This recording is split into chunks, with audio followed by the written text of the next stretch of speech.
दोस्तों, हम इंसान अक्सर ऐसा मानते हैं कि इस दुनिया में इंटेलिजेंस पर हमारी मोनोपोली है, लेकिन सच्चाई ये है कि हमारे झबरे चोंच वाले और पंख वाले दोस्त भी अच्छे खासे स्मार्ट हो सकते हैं। वो निकट भविष्य में शेक्सपियर को तो नहीं पढ़ेंगे, लेकिन भाई इनमें से कुछ स्मार्ट जानवरों के पास अपना खुद का शानदार दिमाग जरूर है। प्रॉब्लम सॉल्व करने वाली व्हील से लेकर स्केटिंग करने वाले डॉग्स तक, आइए देखते हैं इन जानवरों की समझदारी के कुछ ऐसे पल जो कि आपको हैरान कर देंगे। वो एक स्केटर बॉय है। दोस्तों, रश से मिलिए। रश कोई मामूली कुत्ता नहीं है, वो उससे परे है। ये ऑस्ट्रेलियन शेफर्ड जो अपने मालिक मार्को स्पैडासिनी के साथ इटली के वास्तु शहर में रहता है और अपने चारों पैरों को स्केटबोर्ड पर और हवा को अपने फर में रखना पसंद करता है। यार, हम इंसान से स्मार्ट डॉग से चुस्ती फुर्ती क्या एजिलिटी को सीख सकते हैं भाई। पागलपन है ना, लेकिन रश में और भी बहुत सारी खूबियां हैं। ये डॉग अपनी नाक के ऊपर लगभग किसी भी चीज को रखकर स्केटिंग कर सकता है, जो डॉग की बाकी ब्रीड और उसके बच्चों को शर्मिंदा कर सकता है भाई।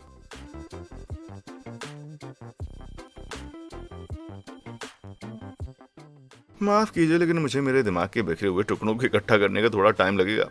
शॉर्ट ग्लास के ढेर से लेकर अंडे और वाइन ग्लास तक रश लगभग किसी भी चीज को बैलेंस कर सकता है। शायद आपका बैंक बैलेंस नहीं, क्योंकि वो अभी तक एक अकाउंटेंट नहीं है, लेकिन रश की ब्रीड ऑस्ट्रेलियन शेफर्ड को उसकी इंटेलिजेंस और ताकत के लिए जाना जाता है और अमेरिकन केनेल क्लब उन्हें कुत्तों की सबसे स्मार्ट ब्रीड में से एक मानता है। वॉशिंगटन के बेलिंगहैम से सीक्रेट नाम का एक दूसरा ऑस्ट्रेलियन शेफर्ड इस ब्रीड के एक महान सदस्य के रूप में रश की बराबरी पर है। सीक्रेट की इतनी सारी खूबियों के कारण उसकी ओनर मैरी और उसके 1.2 मिलियन से ज्यादा इंस्टाग्राम फॉलोअर्स हो गए हैं। अपने दूसरे शौक और दिलचस्पियों के अलावा सीक्रेट को स्लेजिंग बहुत ही पसंद है भाई।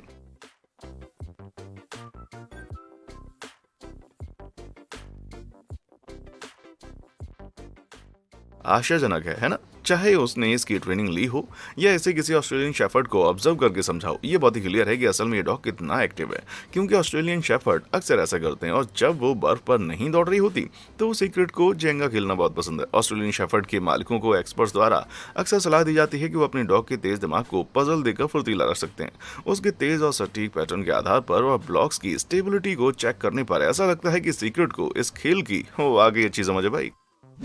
दोस्तों, जब आप अपने हाथ में एक भरे हुए बैग को लेकर पार्क में खड़े होते हैं तो ये सोचना आसान होता है कि काश मेरा डॉग भी अपने काम को सही तरीके से कर पाता। खैर, कारा मार्शल और उनके हस्बैंड जो एक डॉग ट्रेनर है, ऐसा करने में कामयाब रहे। उनका इंटेलिजेंट डॉग बेयर अपने आप टॉयलेट जा सकता है भाई।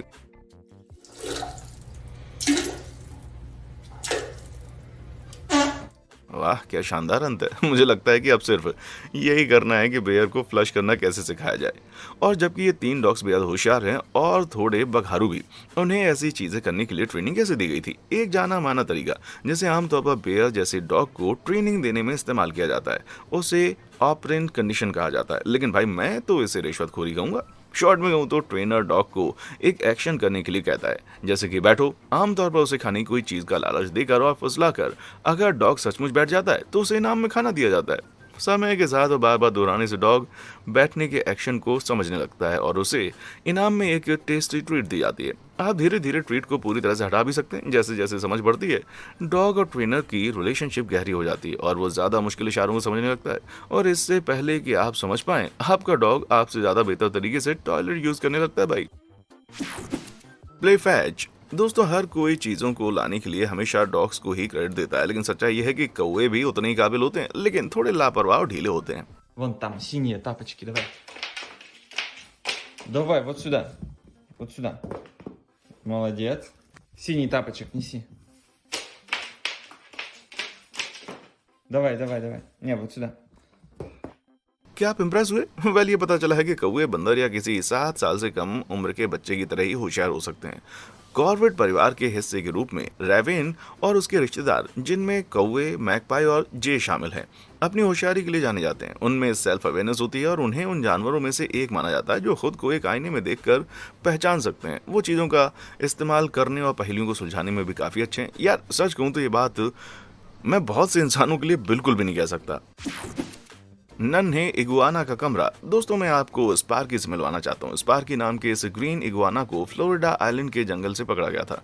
इसमें एक ऐसी काबिलियत है जिसकी उम्मीद आप एक रेप्टाइल से शायद ही कर सकते हैं। वो पॉटी ट्रेंड है।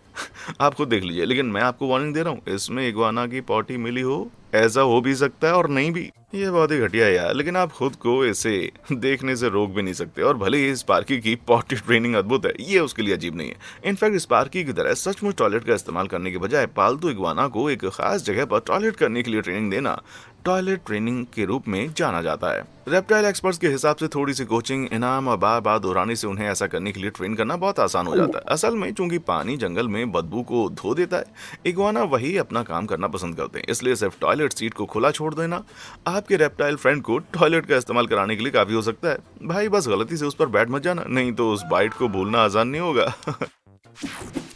दरवाजे पर कौन है? दोस्तों, अपने दरवाजे पर एक भालू को देखना हम में से ज्यादातर लोगों के लिए एक बुरे सपने की तरह है, लेकिन न्यू जर्सी में हाईलैंड लेक्स के पहाड़ों में रहने वाली सुसान केहो के लिए उसके दरवाजे पर भालू का होना एक मामूली बात है। फॉर्चुनेटली अगर आप उनसे बात करें तो ये भालू काफी मिलनसार हो सकते हैं। Close the door, Mr. Bear. Close the door, please. Close the door.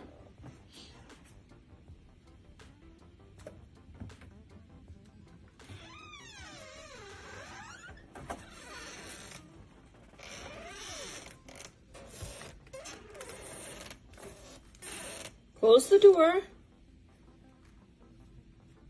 You have to finish closing it, sweetie. The cold air is coming in. Close the door, sweetie. Thank you. क्या ये अब तक का सबसे शांत भालू नहीं है जिसे आपने कभी देखा हो? इस काले भालू को कई बार खाने के रूप में इनाम देकर दरवाजा बंद करने की ट्रेनिंग देने के बाद एक बहुत ही डरावने जानवर को हुक्म का पालन करते हुए देखना बड़ा अजीब है, खासकर इतनी अच्छी तरह से। लेकिन क्या सुसान को इन जंगली भालुओं पर इतना भरोसा करना चाहिए? माना जाता है कि भालू का इंटेलिजेंस विकसित बंदरों जितना होता है और उन्हें कंडीशनिंग तरीकों से ट्रेन भी किया जा सकता है। लेकिन जैसा कि मैंने पहले बताया था, भालू आमतौर पर अकेले रहते हैं और बहुत ही अनप्रेडिक्टेबल जानवर होते हैं। लेकिन एक खतरा हमेशा बना रहता है कि भालू अपने शिकारी इरादों का इस्तेमाल कर सकता है। जंगली भालू को ट्रेनिंग देने के लिए खाने का इस्तेमाल करना और ऐसा करके उन्हें इंसानों को खाने से जोड़ना मुसीबत को बढ़ावा देना है। सुसान, अगर तुम देख रही हो तो अगली बार जब दरवाजे पर भालू आए ना तो पर्दा लगा लेना और नाटक करना जैसे घर पर कोई है ही नहीं। Lunch break. दोस्तों, सीगल को कोई भी पसंद नहीं करता। वो चोर होते हैं और लोगों के खाने पर झपटने के उनके रिकॉर्ड को देखते हुए उनमें बिल्कुल मेहनत नहीं होते, लेकिन वो काफी होशियार भी होते हैं। रिसर्चर्स ने देखा है कि सीगल जंगल में बारिश की नकल करने के लिए अपने पैरों को जमीन पर पटकते हैं। क्यों? वेल, जब बारिश होती है तो कीड़े सतह पर आ जाते हैं, क्योंकि उनके लिए गीली मिट्टी में चलना और नेविगेट करना आसान होता है। खाने के लिए कुछ अच्छा पाने के लिए सीगल इसका फायदा उठाते हैं, लेकिन आज के जमाने में कई सीगल अपने दिमाग को एक बहुत ही अलग जगह में खाने की तलाश के लिए इस्तेमाल करते हैं, और वो है ग्रोसरी स्टोर। आप खुद ही देख लीजिए।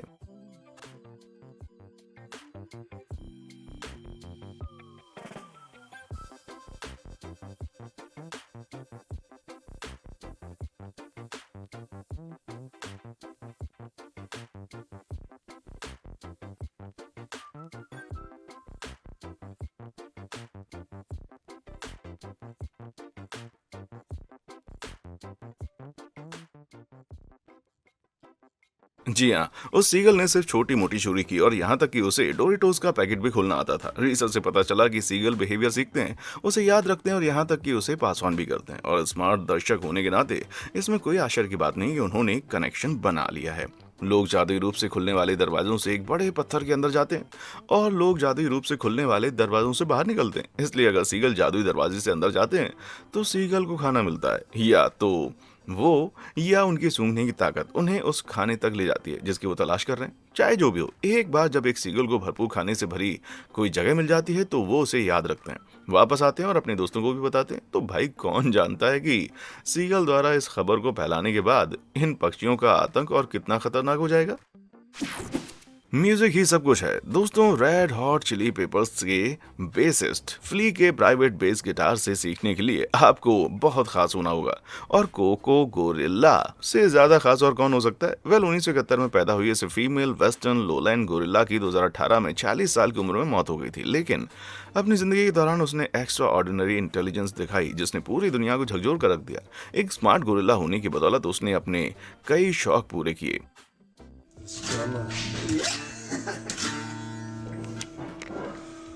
Awesome.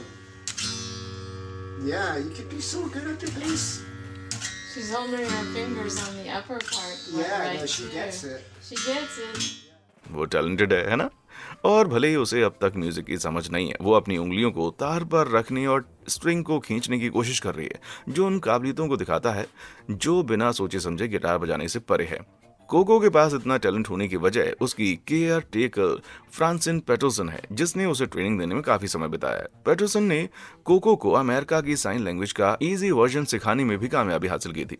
पेटरसन ने दावा किया था कि कोको ने लगभग 1000 इशारों की वोकैबुलरी के साथ साइन लैंग्वेज में महारत हासिल कर ली थी। इस वजह से कोको अपनी फीलिंग्स को एक्सप्रेस कर सकती थी और चीजें मांग सकती थी। फॉर एग्जाम्पल 1983 में क्रिसमस पर कोको ने कथित तौर पर एक पालतू बिल्ली के बच्चे को लाने के लिए कहा था।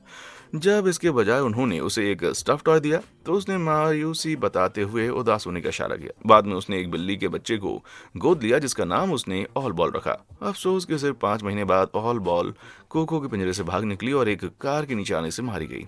ये जानने पर कोको ने उदास, मायूस और रोने जैसे इशारे किए, यहाँ तक कि इंसानों की तरह रोने की आवाज भी निकाली। भले ही कोको का इमोशनल इंटेलिजेंस बहुत ही अद्भुत है, लेकिन कुछ एक्सपर्ट्स का मानना है कि यह कहना कुछ हद तक बहुत ज्यादा है कि उसने साइन लैंग्वेज में महारत हासिल कर ली थी। ये देखते हुए कि कोको के 1000 इशारों की तुलना में एवरेज ह्यूमन वोकैबुलरी में लगभग 40,000 शब्द ही होते हैं। ये बात भी ध्यान देने लायक है कि पैटरसन के दावों के अलावा कोको के बारे में कभी भी ज्यादा साइंटिफिक डेटा जारी नहीं किया गया है। कुछ क्रिटिक्स का कहना है कि कोको के इशारों को जितना समझा गया है, उनका मतलब उससे कहीं ज्यादा गहरा था। कोको की भाषा की गहराई चाहे जितनी भी हो, लेकिन उसकी इंटेलिजेंस से कोई इनकार नहीं कर सकता था। वो 2 प्रजातियों में कम्युनिकेशन का एक सच्चा उदाहरण थी। उसने अच्छी आदतें सीखी और हाई लेवल के इमोशनल इंटेलिजेंस को डिस्प्ले किया, जिसने मेरी नजरों में उसे एक सच्चा सुपरस्टार बना दिया भाई। Pitch perfect parrot. दोस्तों, सभी जानते हैं कि तोते बात कर सकते हैं, जो कि काबिल तारीफ भी और वाकई शानदार भी। लेकिन क्या आप जानते हैं कि वो म्यूजिक को भी समझ सकते हैं और उसमें हिस्सा ले सकते हैं? जी हाँ, वो म्यूजिक को समझ सकते हैं, लय को पहचान सकते हैं और ताल पर नाच भी सकते हैं, क्योंकि उनके दिमाग का वही हिस्सा साउंड की नकल करने में उनकी मदद करता है। ओली एक छोटा अफ्रीकी ग्रे तोता है और उसकी आवाज बहुत ही खूबसूरत है। जरा सुनिए वो कैसे आराम से पियानो के साथ सीटी बजाता है।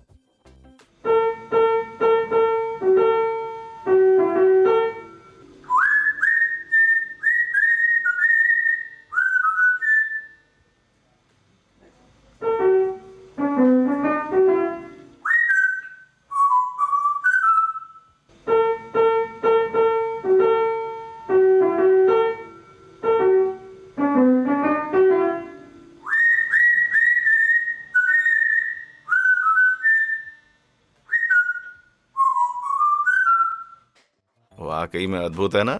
ओली न सिर्फ परफेक्शन और मॉड्यूलेशन के साथ म्यूजिक की 2 लाइनों को पूरी तरह से नकल करता है, बल्कि वो ताल बनाए रखने के लिए अपने मुंह से एक क्लिकिंग साउंड निकालकर अपना खुद का मेट्रोनोम भी बना लेता है।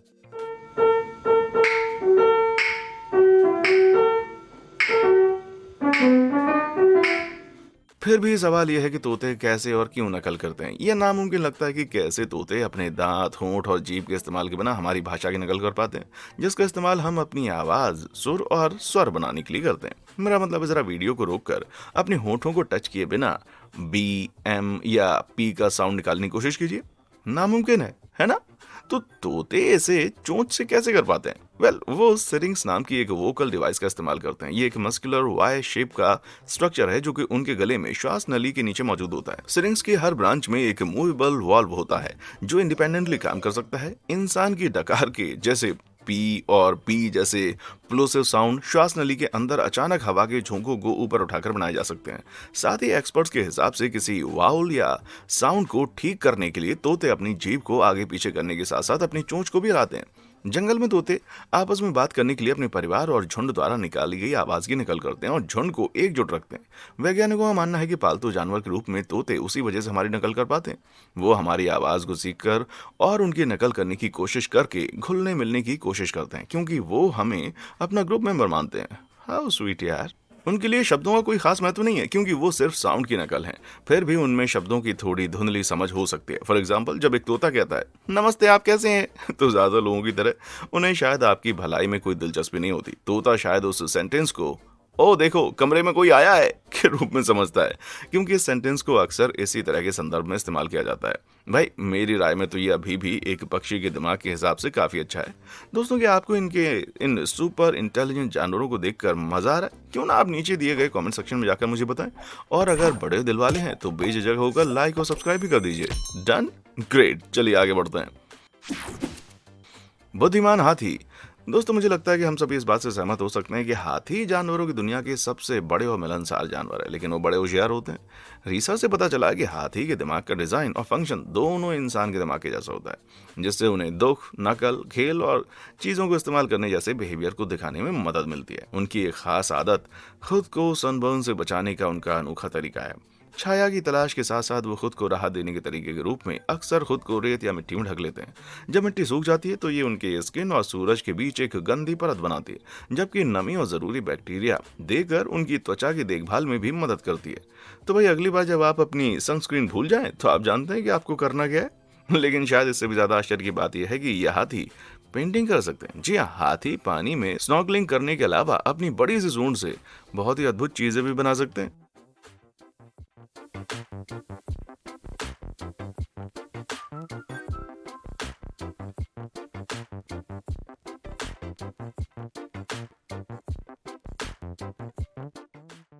ये तो पागलपन है ना। इस सच के बावजूद कि जंगल में एक हाथी को पेंटिंग बनाते हुए देखने की संभावना नहीं है, ट्रेनिंग देने के बाद हाथी याद रखकर पेंटिंग की नकल कर सकते हैं। इंस्ट्रक्शंस को समझने, सीखने और याद करने की उनकी काबिलियत के साथ साथ उनकी लचीली सूंड के कारण हाथी एक प्रोफेशनल की तरह पेंट भी कर सकते हैं। बेशक हाथी खुद के आइडिया से पेंटिंग नहीं बनाते हैं और उन्हें कलर करने और शेप बनाने के बारे में सिखाया जाता है, लेकिन असली इंटेलिजेंस तो उन्हें पेंटिंग बनाते वक्त परफेक्शन से कलर करते हुए देखने में है। हाथियों का सीखने के प्रति इतना फ्लेक्सिबल होना उनके ब्रेन डेवलपमेंट के कारण भी हो सकता है। ज्यादातर मैमल्स का दिमाग जन्म के समय से ही लगभग पूरी तरह से डेवलप होता है, जो उनके शरीर के वजन का लगभग 90% है।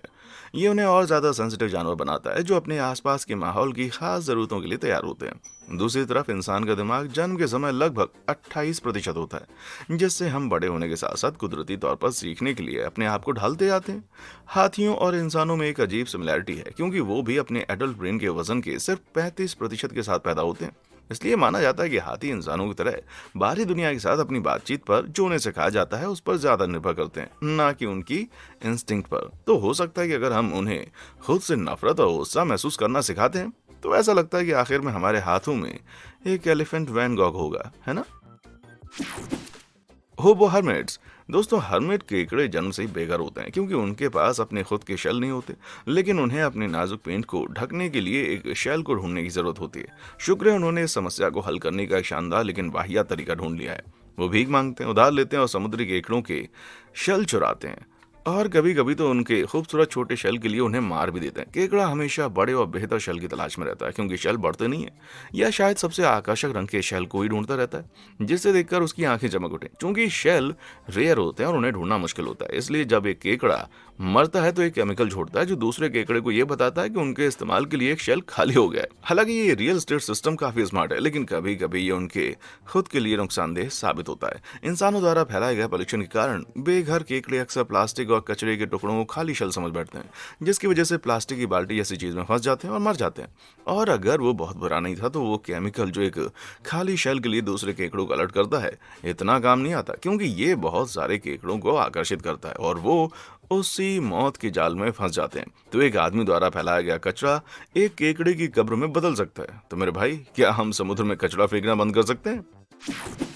कनेक्ट कोटी। दोस्तों, अगर आप अभी थोड़ा उदास महसूस कर रहे हैं तो सनी द कोटी को देखने से बेहतर और कौन हो सकता है। सनी, जैसा कि उसके नाम से पता चलता है, रोशनी की एक किरण है जो जर्मनी में अपने मालिक निकोल के साथ रहता है। वो एक लोकप्रिय गेम में भी काफी होशियार हो गया मेरे भाई।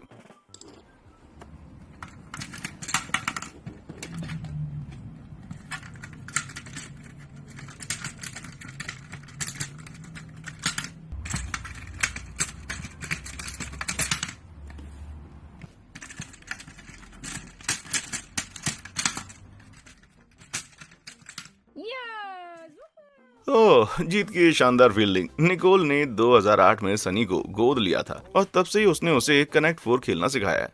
और हालांकि उसने तकनीकी रूप से जीत हासिल की, पर मुझे पूरा यकीन है कि निकोल ने उसे जीतने दिया, क्योंकि मुझे डाउट है कि वो इस खेल को पूरी तरह से समझता होगा। मेरा मतलब है कि उसके टोकन प्लेसमेंट को देख लीजिए, नाड़ियों वाली गलती। फिर भी एक प्रोसियोनिडे परिवार के हिस्से के रूप में कोटी का रैकून से गहरा संबंध है, जो खास तौर पर यह देखकर पता चलता है कि कैसे सनी चीजों को पकड़ने के लिए अपने फुर्तीले पंजे का इस्तेमाल करता है। ठीक वैसे ही जैसे हम इंसान करते हैं। हालांकि ये फुर्तीले पंजे चढ़ाई और खुदाई के लिए हैं, लेकिन वो कनेक्ट 4 खेलने के लिए भी बहुत अच्छे हैं। इस गेम के मेंटल स्टिमुलेशन से सनी के दिमाग को बहुत फायदा होगा, जो सभी के लिए एक बड़ी जीत है। जबकि कोटी को आमतौर पर पालतू नहीं बनाया जाता है। अगर उन्हें कम उम्र से ही पाला जाता है तो वो प्यार करने वाले, वफादार और पालतू जानवरों में बदल सकते हैं। और कौन जानता है, शायद एक दिन वो क्लूडो खेलने में काफी होशियार हो जाए। ऑक्टोपस। दोस्तों, ऑक्टोपस, जिन्हें कभी कभी ऑक्टोपी के नाम से भी जाना जाता है, इस दुनिया के एलियन है। अपनी 8 पतली टांगों और हड्डियों की कमी के साथ साथ रंग बदलने, अपनी बनावट बदलने और टूटे हुए अंगों को फिर से डेवलप करने की उनकी क्षमता के कारण ये दुबले पतले जानवर लगभग कुछ भी कर सकते हैं। अपनी अजीब शक्तियों के अलावा वो लगभग किसी भी छेद के रास्ते बाहर निकल सकते हैं। ऑक्टोपस की लंबाई 4 फुट से ज्यादा होने के कारण यह आश्चर्यजनक है कि वो 1 इंच डायमीटर जितने छोटे छेद से भी बाहर निकल सकते हैं, और इसलिए वो बच निकलने में बहुत ही माहिर हो गए। इतने कि चिड़ियाघर वालों को अक्सर उनके टैंक के ढक्कन के ऊपर ईंटों को रखना पड़ता है ताकि वो किसी भी तरह भाग ना निकले। देखिए कैसे एस्केप आर्टिस्ट इस छोटे से छेद से भागने की कोशिश कर रहा है। You are wrong, my friend. You're a kid. No. It's like trying to get my wife in her wedding dress. That ain't gonna happen. Oh, man. Look at him. His way through. I'm dead serious. Oh, look at that. Look at that. It's popping. Look at that. He's popping through. Yeah. That's nasty. It's like. Wait, do you want to see it, Allie? Allie. Oh, never mind. He is kind of squeezing through. Oh my gosh, look at that. He's going, he's going. There's his nose. He's just all the way through it now. Except for, just the top. Just his nose, yeah. Okay, whack off the leg. Oh, watch. What will he do? Well, he's, ये बहुत ही घिनौना भी है और आकर्षक भी। जैसा कि मैंने पहले बताया है, ऑक्टोपस में हड्डियां ना होने का मतलब है कि वो आसानी से रेंगते और फिसलते हुए कई जगहों से बाहर निकल सकते हैं और अपना रास्ता बना सकते हैं। असल में छेद से बाहर आने के दौरान ऑक्टोपस को सिर्फ एक ही चीज की फिक्र करनी पड़ती है, और वो है उनकी चोंच, जो उनके 8 टेंटिकल्स के बीच में छुपी होती है। ये चोंच खतरनाक हथियार होती है जो सी शेल को तोड़ने के लिए काफी तेज है और शिकार के मांस को फाड़ने के लिए काफी सख्त है। शरीर के अंदरूनी हिस्सों की बात की जाए तो ऑक्टोपस के शरीर के अंदरूनी हिस्से हम इंसानों के मुकाबले बहुत लचीले होते हैं। हमारे कसकर अरेंज किए गए अंदरूनी हिस्सों की तुलना में ऑक्टोपस के ऑर्गन्स काफी खराब रूप से पैक होते हैं, जिससे उनके लिए बिना किसी नुकसान के अपने अंदरूनी हिस्सों को हिलाना और दबाना आसान हो जाता है। ये पानी के आधे भरे बैग जैसे दिखता है, जिसमें बहुत ज्यादा दबाव बनाए बिना और अंदरूनी हिस्सों को नुकसान पहुंचाए बिना दबाए जाने पर सब कुछ गोलियां चपटा हो सकता है। इन सभी फिजिकल एडवांटेजेस के अलावा ऑक्टोपस समस्याओं को हल करने में काफी होशियार होते हैं। वो लगातार अपने आसपास खोज करते रहते हैं और बेचैन रहते हैं और बाहर निकलने के लिए सचमुच हर संभव रास्ते की तलाश में रहते हैं। दिलचस्प बात यह है कि हर टेंटिकल में नर्व सेल्स का एक ग्रुप होता है जो मिनी ब्रेन के रूप में काम कर सकता है और एक दूसरे के साथ बातचीत करके भागने की कोशिश की प्लानिंग और एग्जीक्यूशन दोनों ही पूरी तरह से कोऑर्डिनेट कर सकता है। ये समझ लीजिए कि हर ऑक्टोपस में 8 मिनी ब्रेन होते हैं जो भागने का प्लान बनाते रहते हैं। यार, मैं तो इनकी जेल का गार्ड कभी भी नहीं बनूं। Wonder whale. दोस्तों, ये कोई रहस्य नहीं है कि व्हेल काफी स्मार्ट होती है, और जबकि ऐसा बिल्कुल भी नहीं है। हम उन्हें बैठाकर उनका आईक्यू टेस्ट ले सकते हैं, फिर भी उनकी होशियारी को दूसरे तरीकों से पहचाना जा सकता है। कई दूसरी बातों के अलावा वो बहुत ही मिलनसार प्राणी के रूप में जाने जाते हैं, और रिसर्च से पता चलता है कि उनका इमोशनल इंटेलिजेंस लेवल बहुत हाई होता है और वो उदासी और माँ के प्यार जैसी चीजों को महसूस कर सकते हैं। इतना ही नहीं, वो फैसले लेने में बड़े माहिर होते हैं, और जबकि शिकार और जिंदा रहने की स्थितियों में प्रॉब्लम्स को सॉल्व करना जरूरी है, ये दूसरी परिस्थितियों में भी फायदेमंद हो सकता है, जैसे जब आप खिलौनों को पूल से बाहर फेंकते हैं।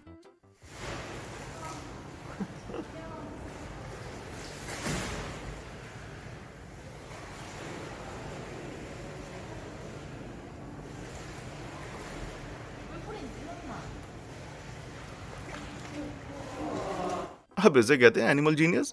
बस थोड़ी सी साइंस का इस्तेमाल करके ये बेलुगा व्हेल ये पता लगाने में कामयाब रही कि पानी के फुहार मारने से चीज दीवार से टकराकर वापस उनके पास आ सकती है। उनकी अक्लमंदी यहीं पर खत्म नहीं होती। इको लोकेशन उनकी सबसे बड़ी खासियत में से एक है, जो कि व्हेल, विशेष रूप से दांतेदार व्हेल और डॉल्फिन के पास होती है। लेकिन इको लोकेशन क्या है और यह असल में काम कैसे करता है? वेल, इस फिजियोलॉजिकल प्रोसेस का इस्तेमाल साउंड वेव्स का इस्तेमाल करके दूर या मुश्किल से दिखने वाली चीजों जैसे कि शिकार का पता लगाने के लिए किया जाता है। उदाहरण के लिए, व्हेल द्वारा इकोलोकेशन का इस्तेमाल पानी के नीचे की चीजों से मजबूत किलिंग शोर को बाउंस करके किया जाता है। दरअसल वो बस कॉल करते हैं और इको के जरिए रिस्पॉन्स मिलने का इंतजार करते हैं। यही वजह है कि इको लोकेशन इसे नाम दिया गया। ये आवाजें ब्लो होल के पास हवा को नाक में दबाकर बनाई जाती हैं। ये साउंड वेव्स फिर फॉरहेड पर जाती हैं, जहां उन्हें मेलन द्वारा एक बीम में प्रोजेक्ट किया जाता है, जो चर्बी की एक बड़ी गांठ होती है। अगर व्हेल की कॉल किसी चीज से टकराती है तो साउंड वापस रिफ्लेक्ट हो जाता है और व्हेल का निचला जबड़ा इसे पकड़ लेता है और फिर उसे उसके कानों तक पहुंचा देता है। ये प्रोसेस व्हेल को किसी चीज की दूरी, डायरेक्शन, स्पीड, डेंसिटी और साइज का पता लगाने में मदद करती है। ये एक तरह से ऑनलाइन शॉपिंग की तरह है, लेकिन व्हेल ये तय कर सकती है कि इको द्वारा दी गई जानकारी के आधार पर उस चीज की जगह का पीछा करना या नहीं। इस तकनीक का इस्तेमाल करते समय साउंड को वापस रिफ्लेक्ट होने में कितना टाइम लगता है, इसके आधार पर व्हेल का दिमाग आसानी से दूरी का पता लगा सकता है। हालांकि ये निश्चित रूप से एक कुदरती टैलेंट है, लेकिन इसके बारे में बहुत कम जानकारी मौजूद है कि क्या व्हेल इको लोकेट होने की शक्ति के साथ पैदा होती हैं। लेकिन कुछ वैज्ञानिकों का मानना है कि एक ऐसा टैलेंट है जो समय के साथ बेहतर होता जाता है। चाहे जो भी हो, वर्चुअल साउंड वर्ल्ड के साथ खुद को घेरे रखने की शक्ति रखने वाले इन बेहद स्मार्ट जानवरों की तारीफ करना बेहद मुश्किल है भाई मैं अक्सर यही एक्टिविटी करता हूँ, लेकिन मुझे कुछ अच्छे हेडफोन और lo fi hip hop beats की प्लेलिस्ट भी चाहिए। तो दोस्तों, एनिमल इंटेलिजेंस की कौन सी कहानी ने आपके दिमाग को हिलाकर रख दिया, मुझे नीचे कमेंट सेक्शन में आकर बताएं। और हाँ, देखने के लिए शुक्रिया।